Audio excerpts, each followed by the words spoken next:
Washington, Reuters. President Donald Trump laid out new guidelines on Thursday for U.S. states to emerge from a coronavirus shutdown in a staggered, three-stage approach meant to revive the U.S. economy even as the country continues to fight the pandemic.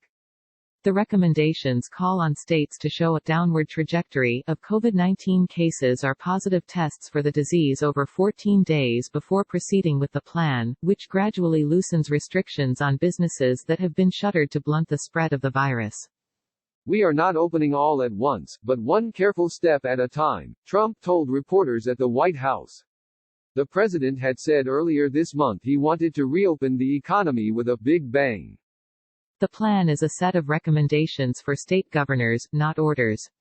In that sense, it represents a backdown by Trump, who on Monday insisted he had total authority to direct states to reopen or remain closed.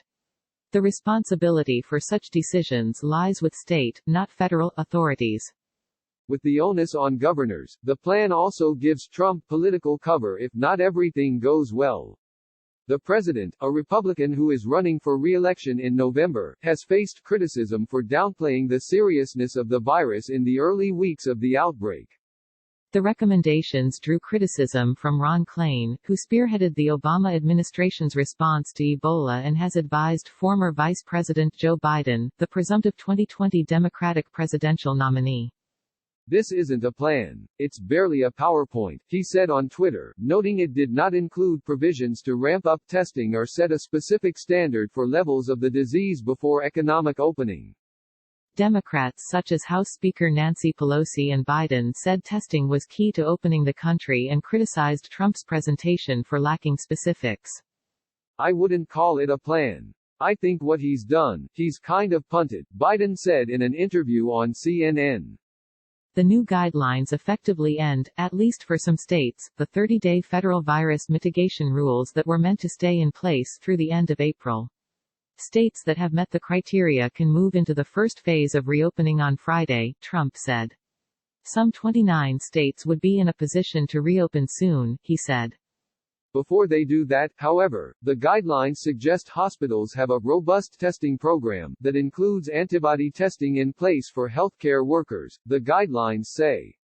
States should have the ability to set up screening and testing sites for people with symptoms and as well as contact tracing capabilities, and healthcare facilities should be able to supply personal protective gear independently and handle surges if COVID-19 cases increase again.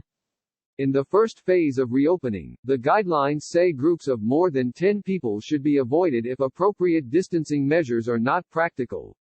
Non-essential travel should be minimized, telework should be encouraged, and common areas in offices closed. Schools remain closed in Phase 1, but large venues such as movies, theaters, restaurants, sports stadiums, and places of worship can open with strict physical distancing protocols. Hospitals, which have been hit hard by the health crisis, may resume outpatient elective surgeries and gyms can reopen with new protocols. Bars should remain closed, it said. In the second phase, applicable to states and regions with no evidence of a rebound in cases, the guidelines recommend groups of more than 50 be avoided where social distancing is not practical. Non-essential travel can resume, while schools and youth camps can reconvene and bars with diminished standing room occupancy may reopen. Hospitals may also resume inpatient elective surgeries. Such procedures are critical to hospitals' income. Phase 3 includes unrestricted staffing of workplaces, but Dr. Deborah Birx, the coordinator of the White House Coronavirus Task Force who took a lead role in designing the guidelines, said that a new normal would remain in place, a need for higher hygiene standards and more space between people to prevent asymptomatic spread of the virus. White House officials made a point of highlighting the support of Birx, infectious disease expert Anthony Fauci and Robert Redfield, director of the Centers for Disease Control and Prevention, for the plan. Trump thanked them repeatedly from the White House podium. Trump has been pushing to get the U.S. economy going again after the coronavirus shutdown left millions of Americans jobless.